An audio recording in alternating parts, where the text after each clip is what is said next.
What's up, guys? Iceman here.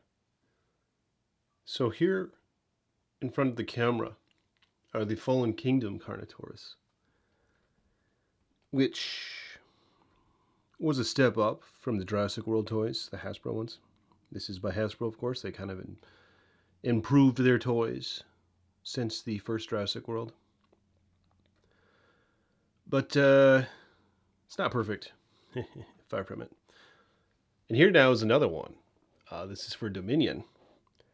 Now, I didn't even open this one. It's called the Owen Escape Pack. It's like a smaller Carnotaurus. It's interesting. Because Owen is in scale with this one. But it's just a smaller one, I guess. I don't know if it's actually small in the movie or are they just cutting corners to make it fit in the box and all that. Make it a little smaller, a little cheaper. I don't think I'm going to open this because of the fact that I just don't really like it, man. I bought it. I was like, oh, that's a Carnotaurus, but I think I'll just keep it in the box. It's one of those things. Keep it in the damn box and see what happens later. I just feel like they went cheap on the bike, and I really don't like these Raptors. Like, after seeing the Hammond line, it's like, are you kidding me, bro? Why would I want to go back? Here. I mean, look. You have this now. All right. Like, articulation up the wazoo on this guy. The jaw, not the wrists, the arms, the elbows, the ankles, the legs, the tail. Not as much here with this guy. Articulation and details right here. It's supposed to be in scale with them, although these are the Atrociraptors or something, which I think are slightly bigger. And like this one's in a stupid pose. Yeah, so I don't really plan on opening this after realizing that this Hammond line is awesome. I mean, here's another one by Hammond line.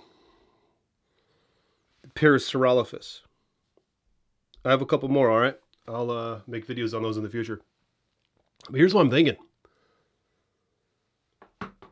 What if they make a Hammond line Carnotaurus?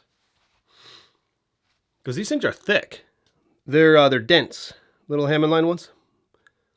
Dense, ton of articulation.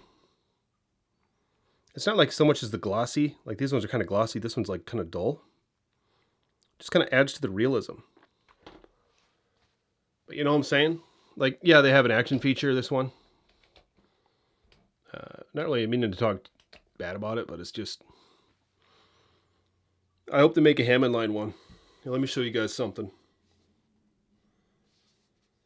The Kenner Carnotaurus. I think this was released later on, before the Kenner line was done. If you guys look these up in the used market, they go for a lot of money. Because everybody loved them. Everybody wants them. It's red and black. And it's kind of like this one, in fact.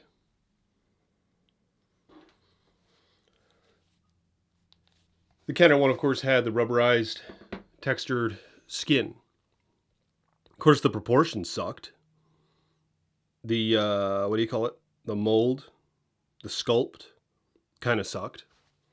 They didn't have the whole 3D imaging computer or printer 3D printing thing going on so much then. Like in the 90s.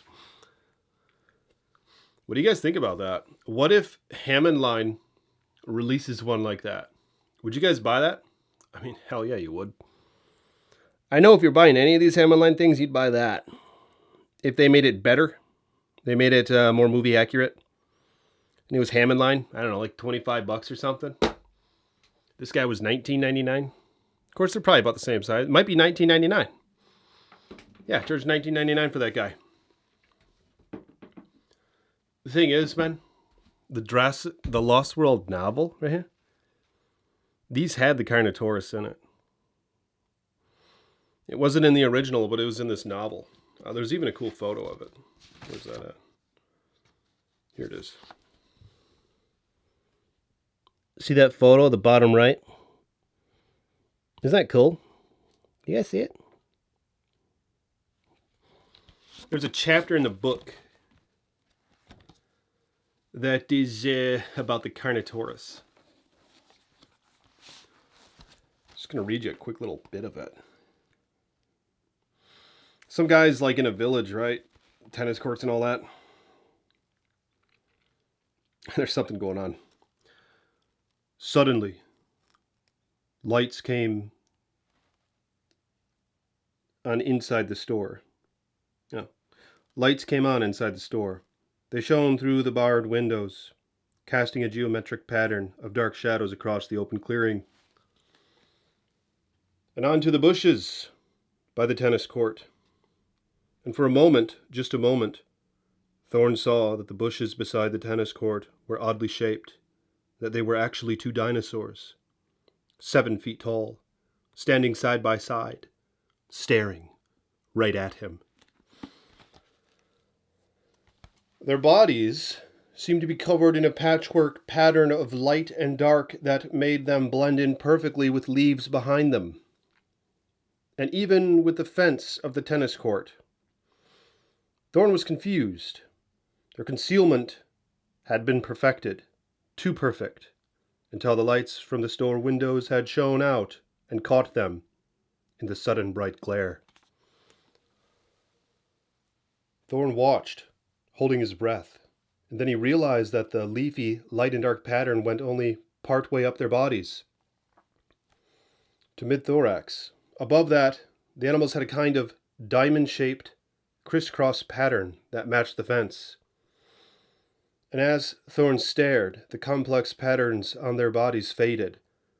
The animals turned a chalky white, and then a series of vertical striped shadows began to appear, which exactly matched the shadows cast by the windows. And before his eyes, the dinosaurs disappeared from view again.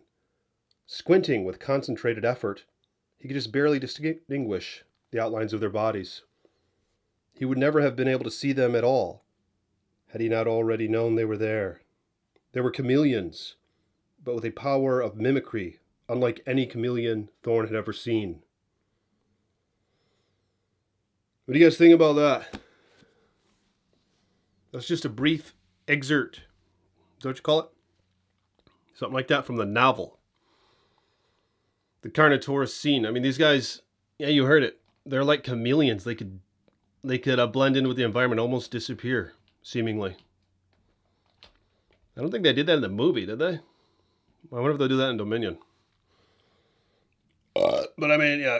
Let me know if you guys want to see this in the Hammond line, alright?